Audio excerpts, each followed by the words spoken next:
మీ ఇంట్లో ఎప్పుడైనా 2 ఏళ్ల వయసు నుంచి 7 ఏళ్ల వయసు మధ్య ఉన్న పిల్లల్ని గమనించారా? వాళ్ళు స్కూల్ నుంచి రాగానే ఇంట్లో ఆడుకోవడానికి ఎవరు లేకపోయినా ఒంటరిగానే ఒక కార్నర్‌లో నుంచొనో, లేదంటే ఇంట్లో పెద్దవాళ్ళలాగా, టీచర్‌లాగా ఏ అను, బి అను, 1, 2 చెప్పు అని తన చుట్టూ ఎవరు లేకపోయినా తనలో తానే మాట్లాడుకుంటూ ఉంటూ, తనతో తానే ఆడుకుంటూ ఉంటారు ఒంటరిగా. దీన్ని మనకు చూడడానికి ఏదో పిచ్చి పిల్లాడు ఆడుకుంటున్నారనిపిస్తుంది గానీ, దీన్నే లాంగ్వేజ్ లెర్నింగ్ మెథడ్‌లో ప్రైవేట్ స్పీచ్ మెథడ్ అని అంటారు. సింపుల్‌గా చెప్పాలంటే సెల్ఫ్ టాక్ అన్నమాట.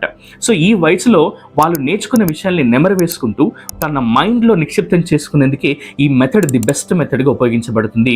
ఇది ఎంతోమంది సైకాలజిస్టులు, ఎడ్యుకేషనలిస్ట్స్ చెప్పినటువంటి మెథడ్. కాలక్రమేణా ఇదేమవుతుంది అనంటే, మనం పెరిగే కొద్దీ ఈ సెల్ఫ్ టాక్ మెథడ్ అనేది మనలో తగ్గిపోతూ ఉంటుంది.